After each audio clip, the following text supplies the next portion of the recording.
boys. Thank you for having us. The boys. Good to be back. It's good From to be Boy back. Talk and the new Moon River. You know, ladies and gentlemen, there are only a few people that I would come to speak to on a fucking hot motherfucking Saturday, and that is you guys, because Whoa. I am very happy to see you. Welcome to the Lair. Thank you for having us. It's Thank an you. honor to be here. It's good Thank to be you, back. thank you, thank you, thank you. It's an honor to be Guys, here. we got to sort of get into it because I'm very curious about a certain number of things. But first of all, I want to, for the people at home, I just want to give you a little introduction. These young gentlemen came from not California, right? Like, you guys are not California natives. Philadelphia. Philadelphia, North Dakota. North Dakota. Philadelphia and North Dakota. Where the fuck are those places if you're not in California? They came to California. They started working on big sets with big names, and they climbed. They fought. They didn't fight. They were very professional. But a few of these big sets, I will name a few big names. You were on a set with St. Paul. You were with Larry David, right? Correct. On his set of Curb Your Enthusiasm the last season. And Dallas and Paul, you guys were both on Insecure for like a second, right? Oh, close. Rap shit. Rap Shit season Rap 2. shit. Okay, forgive me. With the marvelous Issa Rae. Issa Rae, yeah. Respect you, queen. You know. Queen. So in them doing this moving and shaking in the industry, you guys were, as Tupac would say, locating comrades. Grab yeah. the gats, locate my comrades. Except in this case, the gats were cameras. So tell me about your journey from doing that to Moon River, because they have just released a short film called Moon River. It is on YouTube. You can watch it right now. Just search Moon River, Really Serious Films, and you will find it. It stars Dallas, and Paul wrote and directed it. So I'm going to shut up now, and I am going to ask you guys, how do you feel right now? Moon River, you premiered it. They had a big premiere, and I'm going to shut up. How do you feel? Pretty relaxed. It was kind of a relief that there was no major explosions in the theater. Right. Yeah. Okay. Now, tell me about the venue, because I was there at the premiere. Where was it? The Encino Town Center 5, which was located in Encino, is a Lamley theater. And we were shopping around for different theaters, knowing that we had a premiere that was promised to our Kickstarter donors. Right. So we had to do a premiere. Right. And at that point as well, we had actually run out of money for the movie. We raised $11,000. And by the time we were about halfway through production, and we ran out of money completely. Damn. Yeah. Damn. But it's nothing new for us. Like, we're very used to just being like, well, we got no money again. Oh, well, let's keep going. Right. Yeah. And So- then, yeah. So, okay. So, Dallas, Yep. how did you feel seeing Moon River up on the screen with a bunch of people and stuff like that? Oh, I was like, man, we're headed for the moon. Like, nothing can stop us. Right, Like, right, it's right, such right. an empowering feeling. Yeah. How hands-on were you with the process of, like, getting the DCP together and stuff like that? Like, I would say I took the lead on the DCP situation. yeah? Yeah. Did we tell you about the DCP No. journey? You might have mentioned it briefly at the after party, which was pretty fun. By Yeah. the way, you guys left pretty early, though. Like, April and I looked behind us, and I was like, whoa, the party's over. And then we were, like, the last people at the bar and stuff. And, you know, and then we went home. But you guys don't party, like, hard, like Wild 7 style. No, you guys out party us for sure. Right. But sorry. yeah. So you handled the DCP situation. Yeah, it was both of us, and we exported the movie. Paul did in MP4, and we Right. just assumed, like we take it MP4, put it on a hard drive, give it to the theater, boom, it's gonna work. Right, and then right. the computer couldn't read it, and then it was like a series of going back and forth for a few days trying to figure out how to export to DCP, because you can't even export on DCP on an Apple computer. It has to be a Windows computer. So we were doing all this like third-party download stuff, and it was honestly just a lot of learning. But we got it. We pulled it together at the very last second. I see. Now, And- Paul, how many days shy of the premiere was the DCP delivered? 2 or 3 days before. Really? Yeah, it was like the premiere was on a Thursday, and I feel like that Saturday we were feeling real confident. We had exported the final cut of the movie, and then as we're going to the theater, we bought a thumb drive as well with an MP4. We plug it in, and they're like, "Nope, no good." And we're like, "Oh wow, okay." And then they're like, "You guys got to go back, and it needs to be in a DCP file format on a hard drive." So I was like, "Okay."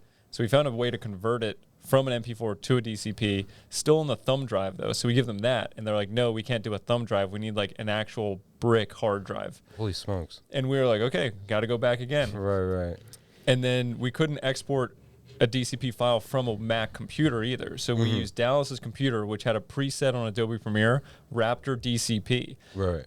Meanwhile, they're also referring us to a post-production studio where they're like, yeah, it'll just cost like probably $2,000 for you guys to overnight it because you have to pay for a hard drive and the services. And we're like, okay, well, we already don't have any more money for the movie, but now we could go to this post-production house, spend another $2,000, or we just have to figure it out ourselves. Right. So were you just fucking stressed as fuck? Yeah, but Yes. that's been our filmmaking journey the entire time. Right. Like, we fail like 2 or 3 times every single time we try anything. Right. Which, I mean, for the kids at home that follow us because they're into filmmaking and DIY filmmaking and indie filmmaking, that's the way to go, right? Like, you just learn, get your lumps and, learn. Yeah. Yeah. Lesson learned from the entire experience is if you're going to premiere anything in a movie theater, when you export it, export on a Windows computer in DCP. On Dallas's computer. On my Dallas's computer. computer. Come Yeah. to my place. Right. Hit me up on IG. I'll tell you my address. For sure. Now, Paul, I have a question, like a director question. The level of nervousness that one feels before shooting, and especially with the means that you have, which is basically not a lot, as you've gone on, like say, you did Boy Talk, which is a marvelous series. It's out on Tubi. Check it out. Tubi. Yeah. Tubi. And you have that. You were doing that. Were you more nervous in those days, or in Moon River? Was your nervousness? Did you have a nervousness? How do you deal with the anxiety of handling an indie film? Yeah, it definitely was like a bit of an emotional roller coaster where you have those highs where you're like, okay, we know we did something that we believe is good, that we're really happy with, but then it's like you're like, okay, well, there could be technical problems that go wrong. We don't know. People could just not show up. Like, there's so many variables that are always at play that it was just like a roller coaster ride, like just internally. Right. And then there were also moments of like total peace where it was like, we did it, everything's fine. The movie's premiering in 2 days. We've got the files delivered. Like, everyone's got their invitation. We sold out a theater of 120 people. Granted, all the tickets were free, but still. Right. And it was just kind of like, okay, we did as much as we could until there was just nothing left to do. And yeah, it was totally a roller coaster though. It wasn't just like, just let me just go to work and everything's fine. I was like, I had this like high heart rate just going like for like a week leading up to it. And I was like, I just hope that this lands and just goes smooth. Right. Yeah. Was there ever a time where you had to lay down the law and yell at anybody, or no? What would you say? What? In fact, that's a better question for Dallas because he's a good judge of that. No, there was. I guess if anything, but Paul's version of laying down the law is not like, we need to do this, blah, blah, blah, and you shut up and listen to me. Paul's like, he's very good with his words. He's like, okay, we need to have a structured plan, and we need to boop, bop, bop, bop, bop, bop. Right. And there's a part in the movie where it's like, we were in the woods filming with the ladies, and we had to go into the woods, and it was cold, middle of winter. That was a great scene, by the way. I just have to say. I mean, there were so many great scenes in Moon River. I didn't mean to interrupt. Oh, it's okay. It's fucking great. Yeah, go ahead. Sorry. Oh, yeah, but it was just like, if anything, that was Paul laying down the law, saying like, we need to have a strategized plan. And even when we filmed that, everything went to shit because our light source went out. And we had like these tiny little lights that were like this big. I think we had 3 of them, and that's how we lit everything. Right. Was just 3 little lights. Right. So even when he lays down the law, shit just goes wrong. Yeah. Well, Dallas, how do you balance being a performer in a really serious film? That's their production company, by the way, and it's a funny movie. But how do you balance, like, how much of the producing are you doing and stuff? Because you're A lot. Yeah, pretty much like right there with Paul, doing everything on the day. Yeah, I'm pretty much doing the lead right next to Paul, right apart from acting. And so is your bandwidth? So you have a big bandwidth for this kind of thing because it's tough, right? Like shifting your attention from producing to knowing your lines. Yeah, Totally. It sucks. It's Why would you do that? Yeah, I hate But what I do. One compliment I will give, it's a total compliment to the film, and I don't mind saying this, after we saw it, we were like, fuck, they should have just made that a movie. That was a movie. I understand that's on the horizon, right? The feature is on the horizon. Yes. What are the plans for the future right now? The current future plans, and also just to kind of cap off the point about Dallas being like a producer and actor, I do feel like for a lot of actors, like they don't want to do the producing. They don't want to do all the extra effort to like actually build the movie. They just want to show up and act. And I think that is like an amazing luxury that I just don't think we have if we want to consistently make content. Right. And I think that's a big sacrifice that Dallas makes, putting in a ton of extra legwork to get the movie made, to like take it through past the finish line, and also acting in it. But I also feel like in like this creator economy type of thing, I feel like that's why it's easy for Dallas to just be leading in every single movie. Because look at the amount of weight he's lifting, producing it and getting, and even with like the menial stuff like wardrobe, props, crafty, like casting, all of it. Like we just have to do all of it. So much of it is just two people doing like the, and it's going to be the same thing with the feature. To lead into the next question is like, we 100% are going to go and do a feature. We're intending on beginning our fundraising campaign for that at the end of November. And we're going to try to get a couple sources lined up. Hopefully the goal is going to be $25,000. And then from there, ideally as well, we get the money at like the beginning of January. Because the plan as well is if we do that and we're able to like spend all the money, then we're able to like write everything off on our taxes as well. Whereas like if we were to get the money before, this is like tax stuff. I'm like, what if like the IRS is listening? The IRS is probably listening. They are innocent. But I do think it's like perfectly legal thing, like because now it's like it's an LLC, so we know like when we're going to pay our taxes and like fundraising. If we were to fundraise and get all that money at the end of December, we probably wouldn't spend a lot of it, so we wouldn't be able to write very much of it off. So at that point, we would just like have to pay a couple $1,000s of tax. We would just lose that money to taxes. But if we get it at the beginning of the year in 2025, then we have a full year to shoot the entire movie, spend it all, and then everything would be written off on our taxes. So as far as the feature, do you guys just feel ready? Oh yeah, totally. Yeah. Nice. Moon River definitely got our like level of belief to where it was like, okay, we know that if we stick to our style and we do it our way, I think that's been one thing where we're like, we have to do it the way we want to do it.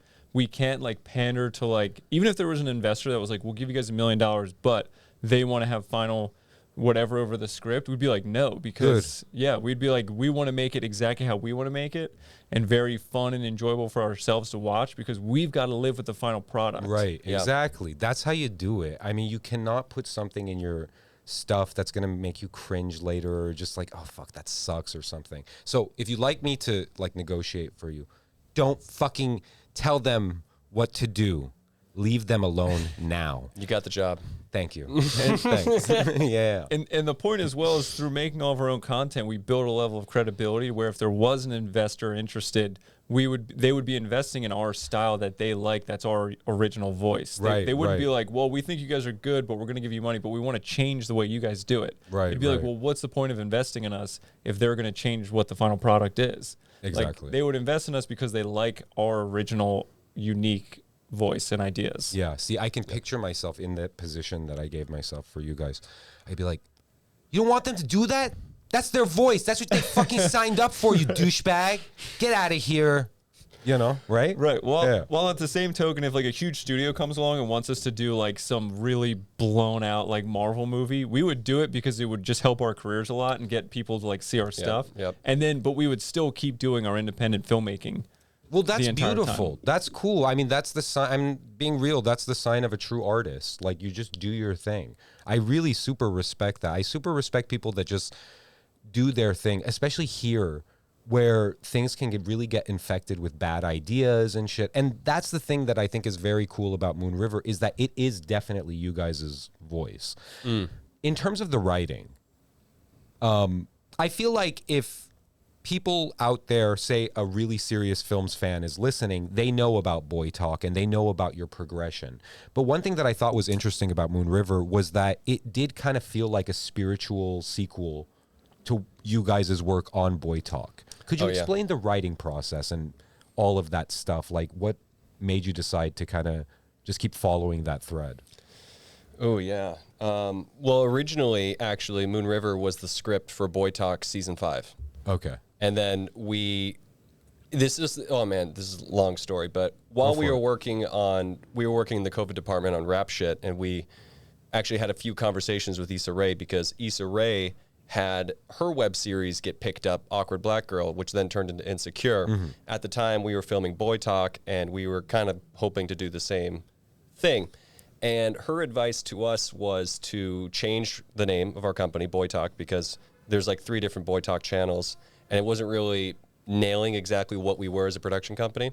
So then after she did that, we decided to, change to Really Serious Films, start making movies, and then we're like, okay, well then we're done with the web series. So then we kind of just transferred the idea of the season over to a movie, and then we just changed like every single character name. Right. Except for the character Peter, actually, and Right, Brad. right. Those names stayed.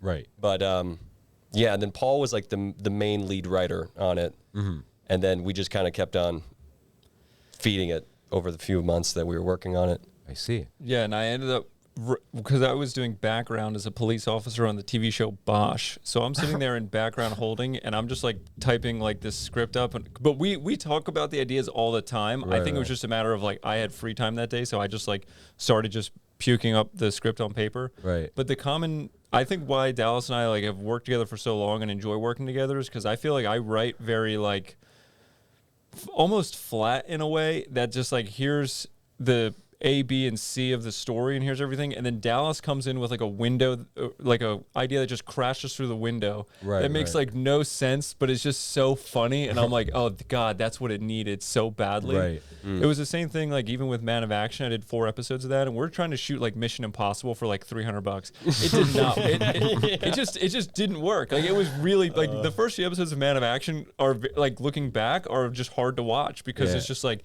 these guys think they're Tom Cruise, but they had $200. Right. And then Dallas entered Man of Action, and he was almost so hardcore about this really being like a Mission Impossible scale thing that like it was so intensely brought, like his acting was just like to these weird characters.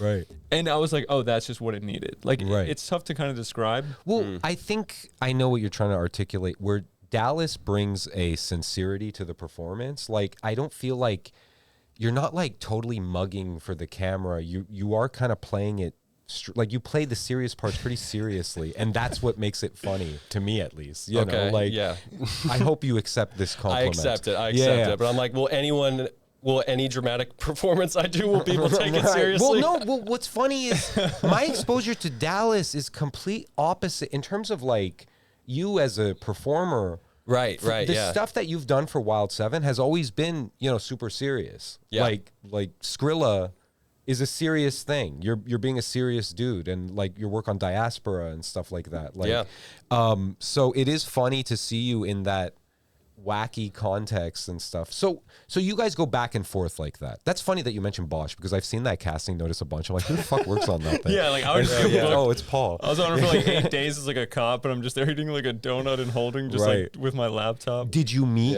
Bosch? I think I like saw him, and I'm like, oh, there he is. Was he cool, or was he kind of aloof? I don't know really the context of Bosch. I feel like people who have seen seasons and seasons of the show will be like, oh my God, there he is. I just saw this like guy, and he was just like really dramatic and intense. And I was like, Bosch. If I was there, I'd just be like, Bosch. Yeah. So that's great, the writing process. So you guys go back and forth like that. That's kind of in a like romantic sense. That's cool, writing a script as an extra while you're, working on a Hollywood thing. That's like Sylvester Stallone writing Rocky 2 on a set. He was working on Bosch? He was working on Bosch. He was in Bosch. He was Bosch's brother, Tony. Yeah. Tony Bosch. Tony Bosch. But speaking of which, like, a lot of the ways that you guys have navigated this business is that you guys have done like background work and on big sets and stuff like that. Are you guys still, rubbing elbows that way?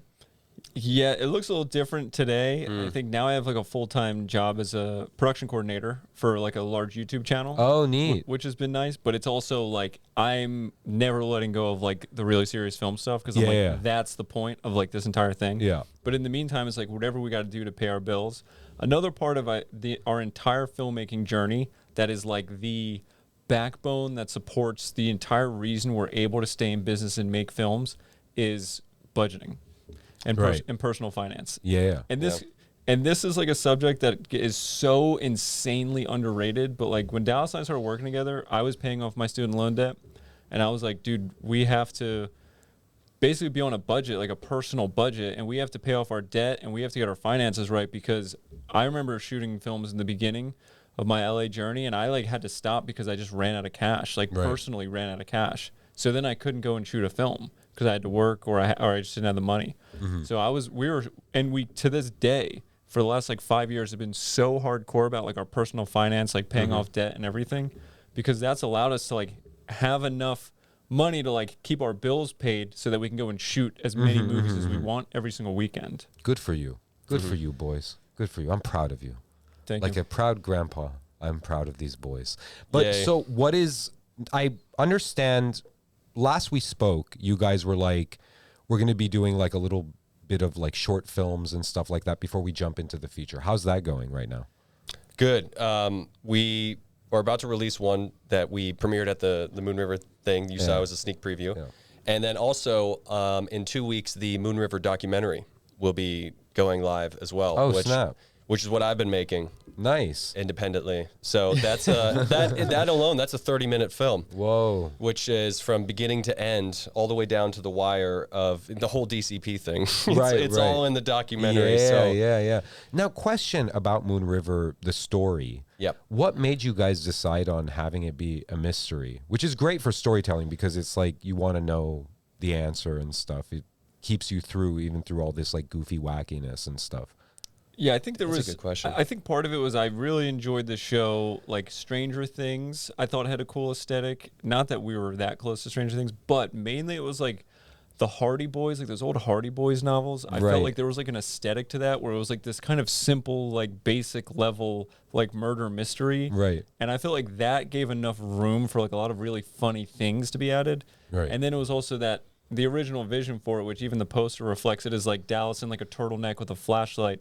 Like there's a Hardy Boys poster of like the Tower Light something book. Right. And it looks really similar to that. Even the poster is really, if you Google like a Hardy Boys book, the poster is like based off of that. Right. So we just saw like the Hardy Boys and a little bit of like a sci-fi thing because we really had fun with season 3 of Boy Talk, and like in that season, like people were getting murdered, there was crime, there was like Mafia some stuff. mafia stuff. The glory days. Yeah. Yeah, so it's almost like going into that not sci-fi exactly, but almost this like elementary type of like, you know, werewolves and monster type stuff that we thought was cool. Yeah. And keeping it kind of fun and light too. I feel like and then just punching in like a ton of just stupidity and comedy. Right.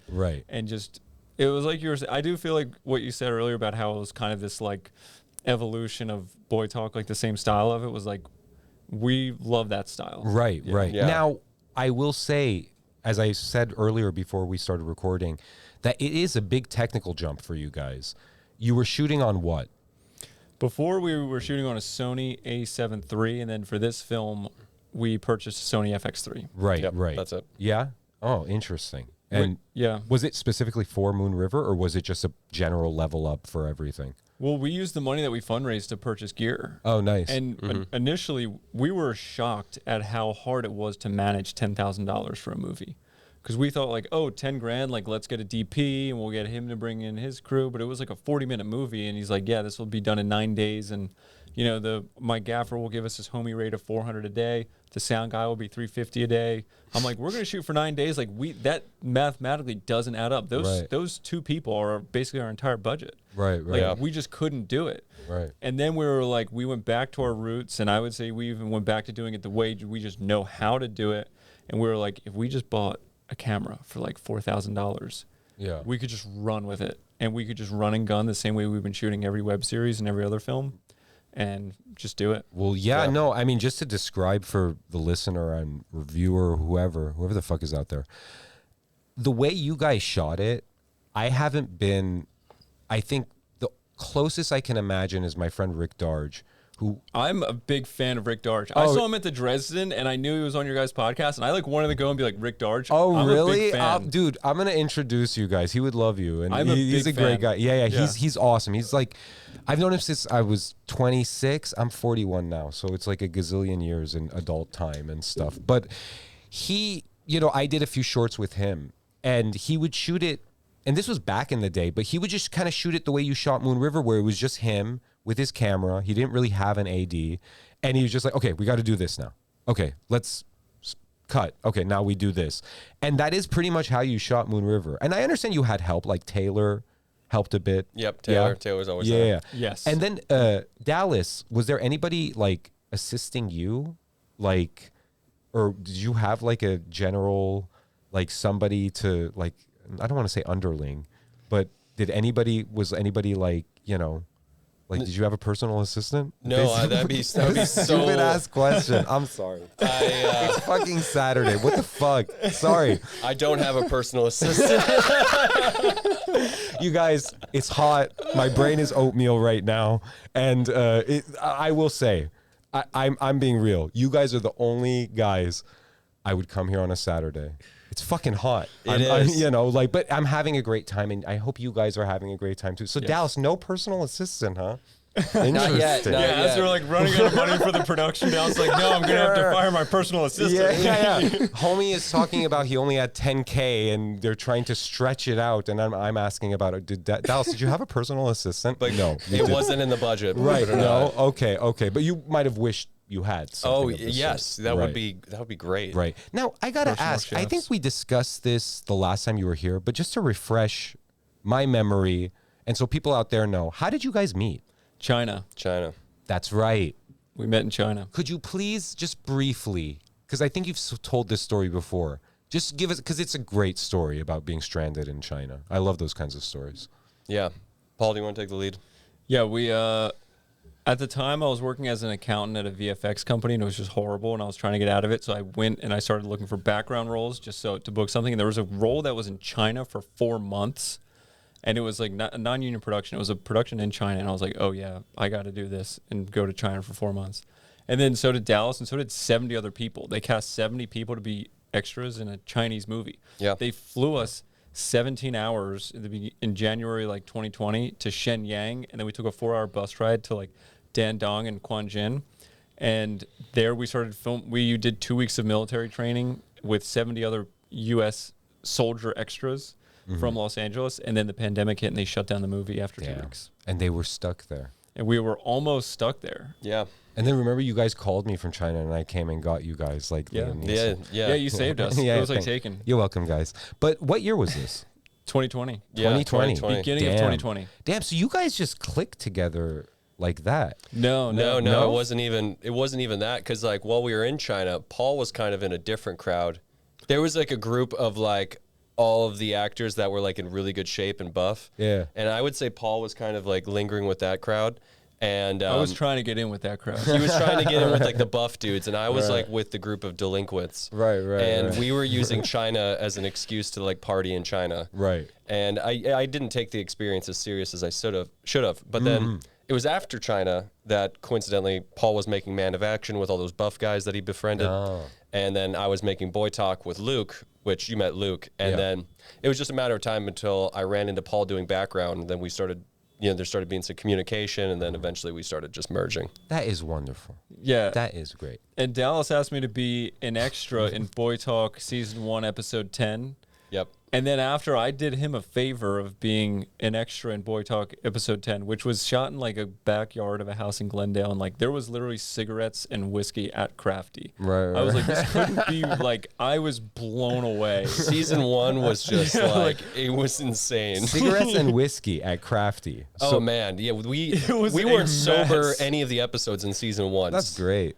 that's awesome. But Yeah. I was coming in really, and I like kind of keeping this very like Gordon Ramsay. Like I'm a big Gordon Ramsay fan. I love just being like, what the fuck is it? Like, Right. but I wasn't like vocal about that. But then Dallas at the end of filming was like, well, Paul, I did you a favor. I casted you in my web series, so then you got to do me a favor and cast me a Man of Action.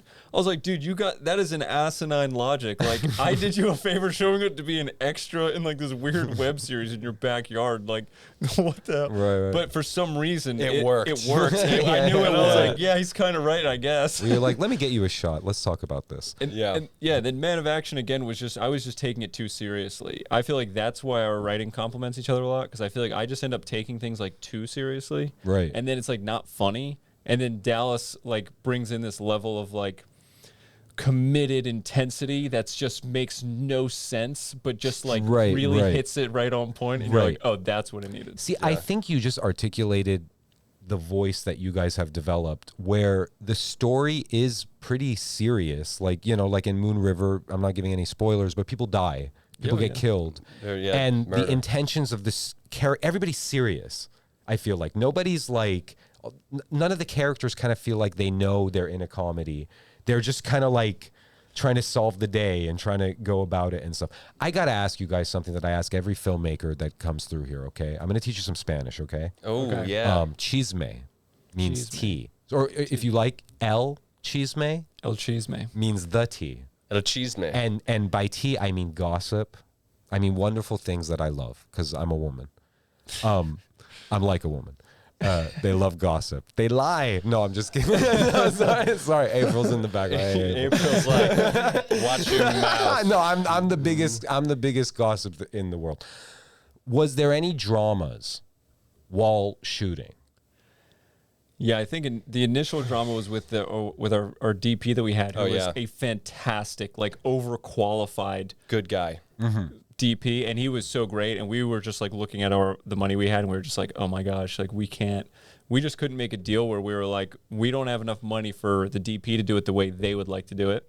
And to ask like a really great professional DP to just like throw away all their crew and just use like one light and whatever camera we just had available was just like, that was tough. Right. Yeah, because the DP did do quite a bit of pre-production with us, and it was a few months of pre-production with this guy, and then like ultimately we realized like we either can film it this guy's way and film 5 minutes, Right. or we can just, you know, step aside and film it our way, film the full 40 minutes. But then it's like he devoted all that time, so we kind of had to have that conversation. Luckily, Paul had the conversation, so I didn't have to do it. Nice.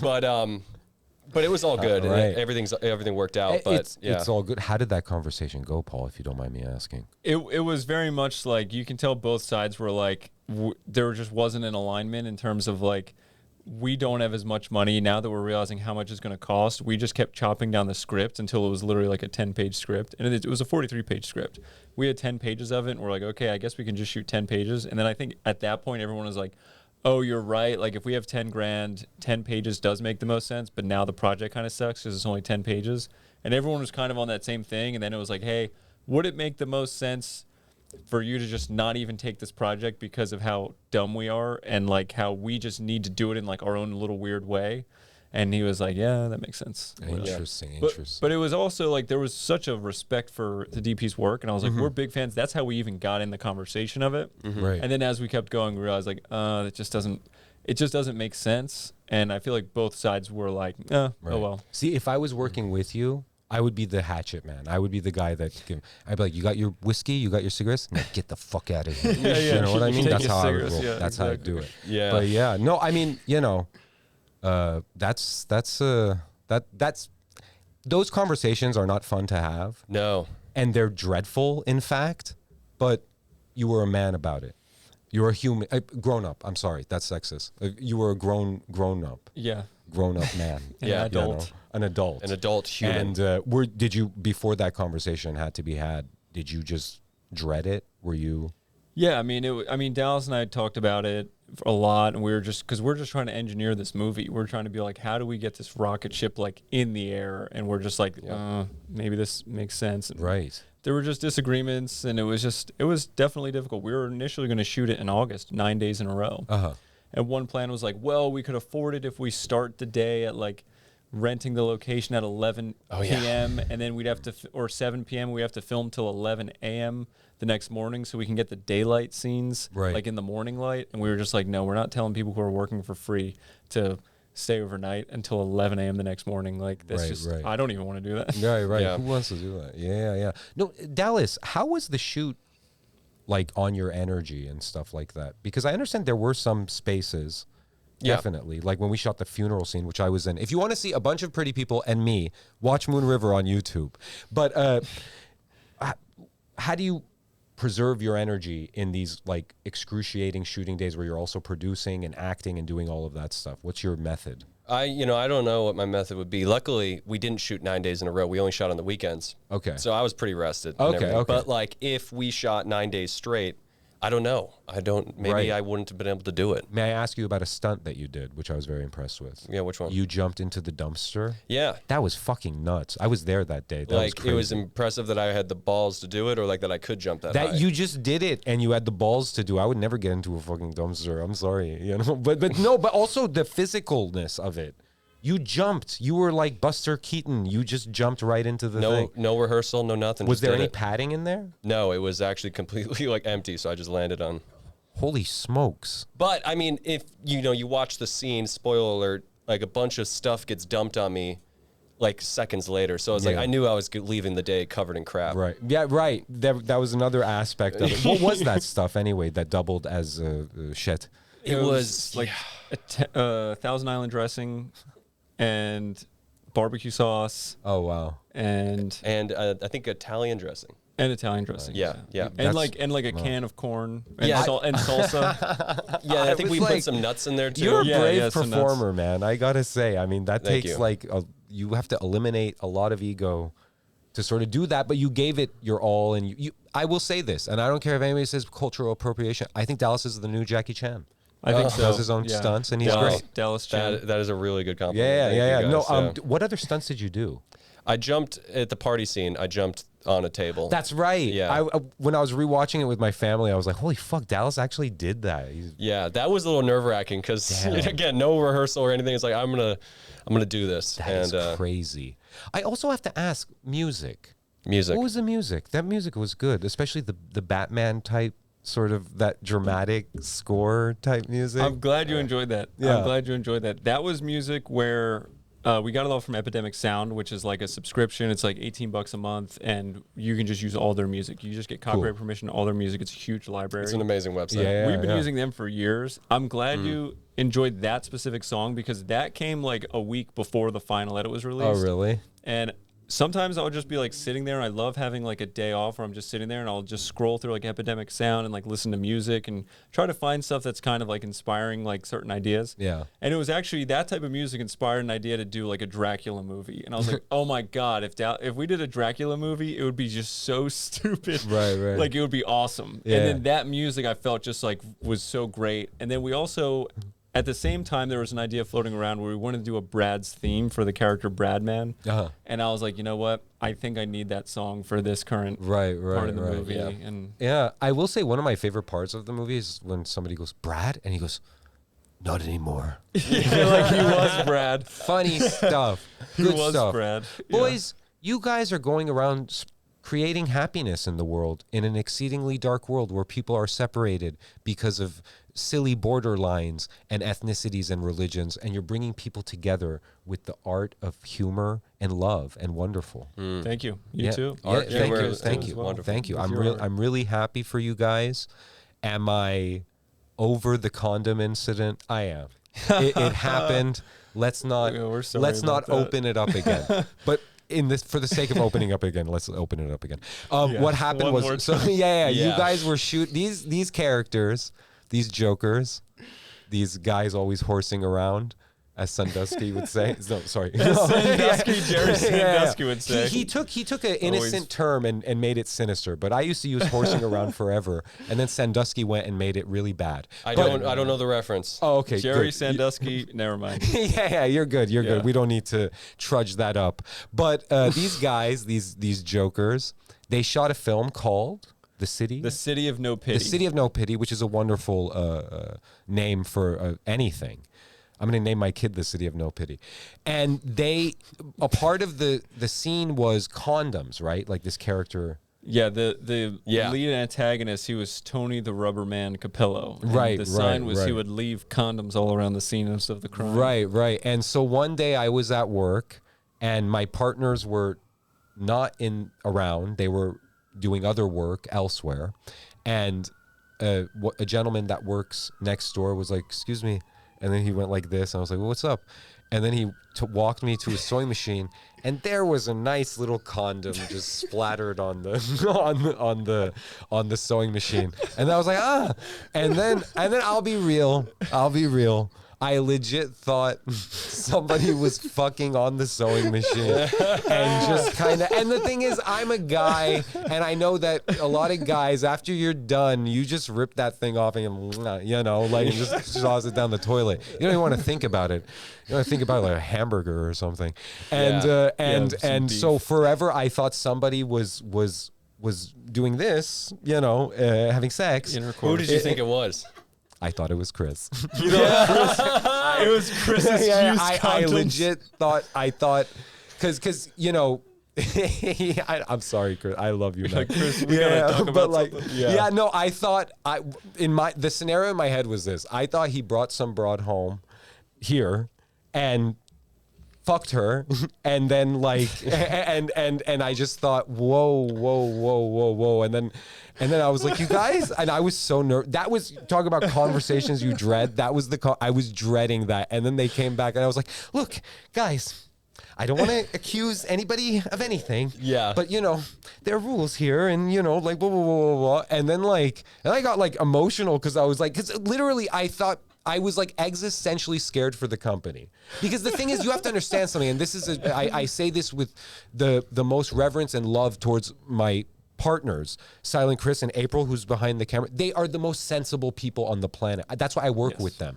And for a second, I thought somebody lost common sense. But no, it was just you jagoffs making your fucking movie. we bought like 100 condoms for that movie. Yeah. But it's all water under the bridge. I think that's a good note to somewhat end on. But I do have to ask, so what are the next nitty-gritty steps for y'all in terms of like the really serious film's journey? Well, the Moon River documentary will Yeah. be coming out soon. It'll be exclusively out on Monday on our Patreon. So if you're not on the Patreon, consider joining the Really Serious Films Patreon. Yes. And then 6 Days by Foot will be our next one we released, which Nice. we premiered at the Moon River premiere. Is that the... Oh, that's the... I remember which one. It's the one that played before Moon River. Yep, Yes. yep. I was going to ask about this. There was a little teaser at the end of Moon River. Ooh. Is there anything you'd like to say about that? That will be our next feature. Feature? Yes. Nice. Yes. We here at Wild 7 are proud of you. Yeah. And I don't think... don't take what I say, oh, they should have made it a feature. It's Moon River is what it is, and it's beautiful. It's a beautiful short film and stuff, but I really feel like you guys are ready. We're ready. Yeah. It was like the Yeah. test, Yeah. And we passed the test, and now, we know from like start to finish what to do. Right. We're ready. Right. And we're also in contract negotiations with the Illuminati, so we're hoping that that's going to launch us to Hollywood stardom. Oh, nice. Yeah, nice. selling our souls. Well, Yeah. speaking of Illuminati, I'll say this. I'm going to send this to Judd Apatow. I have his info. Is he Oh. is he a member? Yeah. Judd Apatow is like one of my favorite Oh, directors really? like, ever. Yeah. You know what? I'm sending it. I'm going to send Moon River to him. that would be awesome. Send it to Judd. Yeah, his wife was a customer. His daughter was a customer. Leslie Mann. Yeah. I saw Judd at Largo. Oh, really? Yeah. Oh, neat. I'm going to send it to you, man. And you see these funny guys. And also, I have to say, I mean, there isn't a lot of people doing comedy these days and doing it well. And I commend you guys. Yeah, it's Yeah. kind of like becoming a forgotten art form. And then the people that do take the big swings at it, it's not super funny. Yeah, you know? no, it all sucks. It's getting harder, I feel like. Right. Well, the other thing is, I mean, real talk, this is going to open up a no can of worms, but like, what's funnier than shit on YouTube? Like real people doing, you know what I mean? Right, And then yeah. also the new comedic voices like you guys and other people out there. There's new stuff coming and stuff. And I think we're a little tired of whoever is trying to be funny. I don't even know. Yeah, kind of like Yeah. these processed big studio movies, and I feel like getting like a unique comedic voice, and that's I feel like what we see ourselves as, and we want to be that for people. Yeah. and where they can almost like how Napoleon Dynamite is like this kind of weird off-brand comedies, but people are like, yeah, that's what we want. Just Yeah. 90 minutes of just like turning my brain off and laughing at dumb stuff. Yeah, and also I have to say, don't fucking worry about like, there's this whole conversation about cancel culture and PC-ness. Who gives a fuck? That stuff's all made up. Yeah, It's we would love to get canceled. right. I would love to be relevant enough to be Yeah, canceled. like Don't it would be cancel the me. best thing. We'd be like, now look how many people are seeing Hey, who you know guys, us. I got an idea. Let's say a bunch of racist shit. Let's get canceled. Yeah, we can get canceled right now. All right, let me think of some good racists to bag on. No, I'm just kidding. What would be funny is if we said really racist things and then didn't get canceled because no one even saw it. And Right, they were like, right, oh, great. right. Yeah, like we can't do anything right. Right. That was yeah. like my idea for an OnlyFans. Like I was worried about it because I was worried I would upload thousands of naked photos of myself and I would get like 3 subscribers. And I'm like, great, I made like $20 and now I'm just all over the Well, what you do, Paul, is you offer exclusives and stuff, like get people to subscribe to you and then like be like, oh, for $10 you can see my balls or something. But I'm worried that like even nobody would subscribe. Right. Well, that's now I'm just advertising. Like, Paul, you're like in show hours of business now. content. It's show business. You got to promote. Yeah, balls, exactly. balls. Yeah, that's what the people want. Yeah. Dallas, what about your OnlyFans? Are you?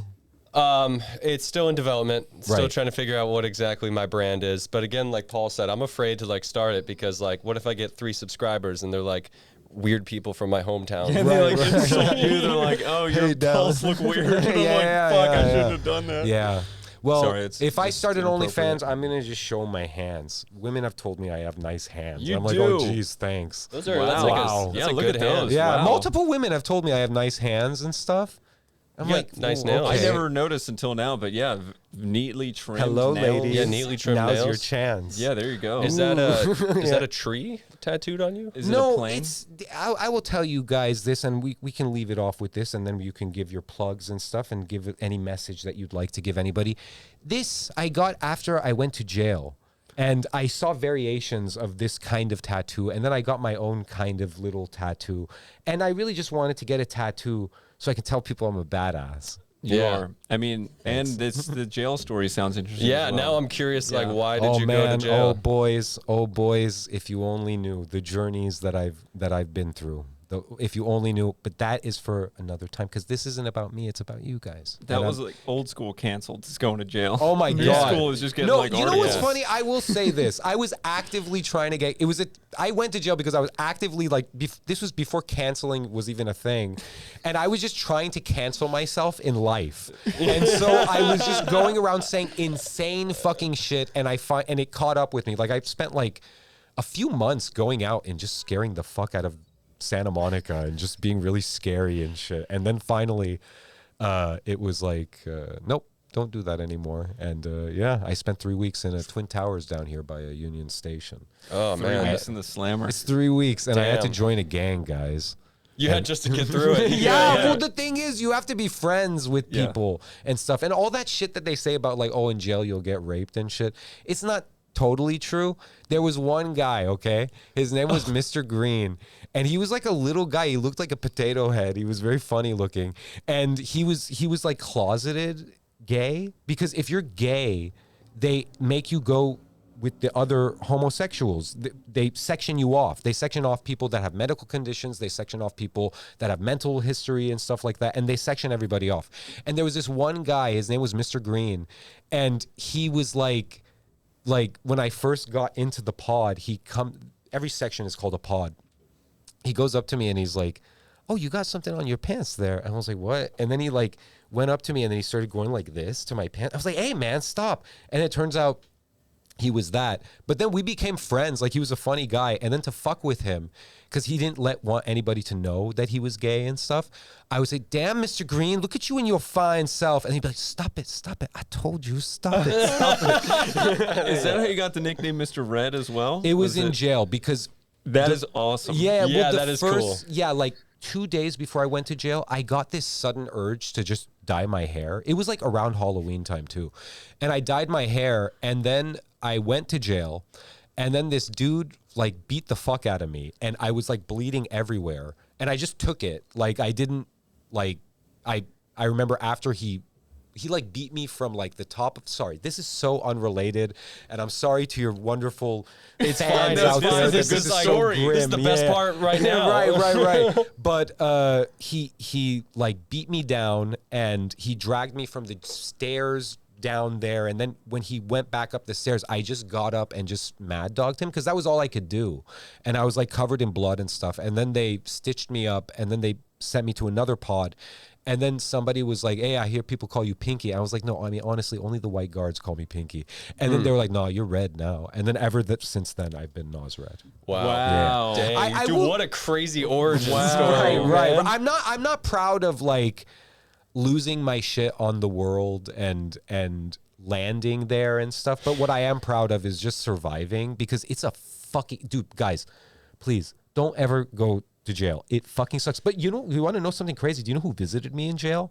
And this was like a few months after I met him. Judd Apatow. Rick. Oh, Rick? Yeah, Rick came. I got to meet Rick. Yeah, you're gonna meet Rick. I'm gonna introduce you guys. But like Rick, I remember he came with our other friend George Ross, and I was like, dude, you guys is fucking bonkers here. And the thing is, I was so insane. I was actually kind of having fun. Like it was interesting to me meeting people that had like, some of them had literally killed people. There was one guy I met that like knew Charles Manson, and he was like this old freaky biker meth head guy. Yeah. And it was nuts. One other story, let's just leave this off. I was no, you know what? That's enough. There's no shortage Tune of in Mr. next Red week. stories, but this is about you boys. I'm very proud of you guys as comrades and stuff. Not to sound like your grandpapa or something, but like I'm really happy with what you guys have accomplished. I look forward to the future of really serious films. I look forward to this feature, which I think is going to be awesome. Now, is there anything you guys would like to plug, your Patreon or anything at all? Really Serious Films on YouTube, patreon.com/Really Serious Films. Support the channel. And Yes. and also, I think we would love to see a Mr. Red's prison stories. I have many. I Like reenactments. That Mr. Green guy, do you know what he would do? He would do like gross things, like just like ew, like he wouldn't like, because he couldn't rape me because he's like fucking this tall, but like he would like take his wiener out and stuff and just show it, and I'm like, ew, don't do that. And then he would also do this thing. You can't see this on the podcast, but you can see this in the video. He would look at me and go like this. And it was like, ew, gross. Like you'd wake up and you'd see him like looking at you doing that. And you're like, dude. Yeah. I mean, we thank God we weren't like bunked together or anything. He was just in the general area. But really what we bonded over was he liked Westerns. But then I think he liked Westerns because he just wanted to have sex with the cowboys and stuff. But hey, that's his thing, you know? Yeah, like yeah, he was I have to say, one love to all creeds and cultures and all People ways get of ready. life, and always get ready, Mr. Green. We're gonna bring you some. What the fuck am I? You guys, brain oatmeal. I'm dead. Yeah. I'm bringing up Mr. like Red's prison stories. Mr. Red's Mr. Red's prison I would stories. actually love that. What else do I have? I mean, there was like literally that place is a fucking hell zone. Like the guards are insane. Like they are the most insane people ever. Like I was choked twice by them like the first like 24 hours. It was so nuts. And the thing is, like, I will say this, kids, if you are going to jail, just be insane and you'll find your way, because like I was so far gone that I really wasn't scared. Which now that I'm older, I can see like, dude, you should have been just maybe a little scared, because like the people are it's fucking insane. Anyway. Yes. All right.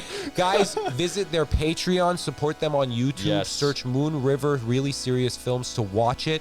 You can see my fucking ass in there for like about a second, which I had fun that day. Yeah, you had a great Yeah. part. Yeah. Thank you so much. And shout out, I want to say I met your mom several times, 3 times. Wonderful lady, and she did a great job raising you. And I hope to meet Thank your you. parents soon too, Dallas. My dad was in the movie. Really? In the opening scene where we're like filming the opening monologue and we yell Right, cut, right. and you see the film crew for like 3 seconds. Right. My dad was the guy in the background holding all of like the He was a grip. He was a grip. Oh, So if you were to like interesting. rewatch that opening like 3 minutes, you'll see my dad. Nice. And I'm sure your folks are all proud of you guys, and Yeah.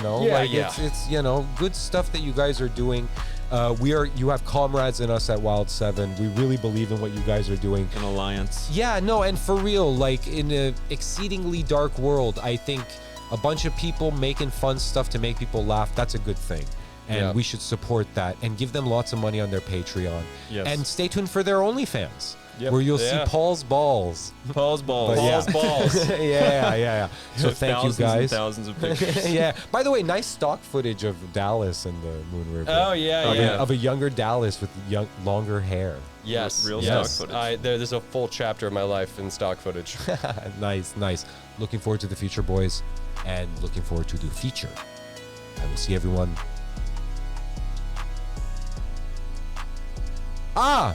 Sorry. Hold up. One last thing. I Yeah. stopped the music. I was reminded by April Mendoza. Any advice you could give to some fucking kid out there that wants to do what you guys do? Get a budget, be on a budget, and manage your finances so that you have enough money to then go and just shoot films for free without it affecting your personal life.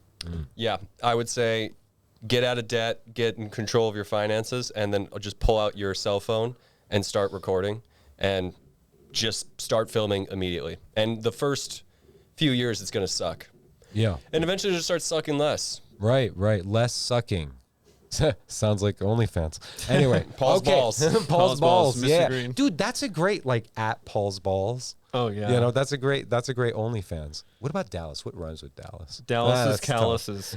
Dallas's calluses. It's like all of his blisters. Yeah, well, my name backwards is salad, so you could be like, toss Dallas's salad. Right. Some salad tossing. Nice. Very nice. We ended it on a good note. Well, everyone, here, let's do the music again. Yep, You know, okay. let's do it. Music.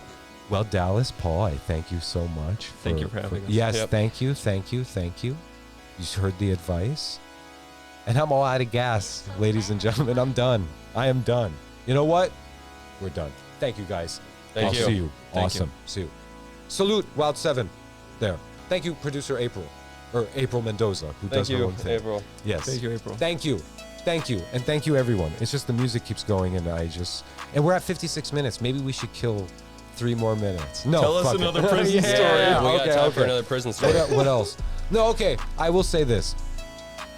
My first 5 minutes there, they don't have orange juice or orange or grape juice. They have orange drink and grape drink.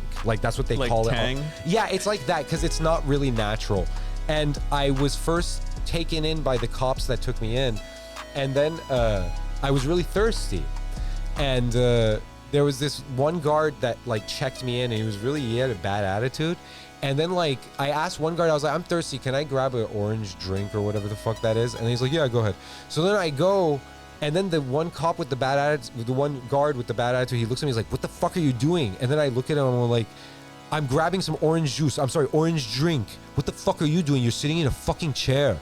And then as I went to go grab the orange drink, I hear all these guards rush up to me, and then I hear that guy go, don't touch his face. Because I told them I was a writer and I write about everything, and I was like, and then they took a chain, kind of like a long handcuff that you can chain multiple people to, and they around my neck, and then they grabbed me.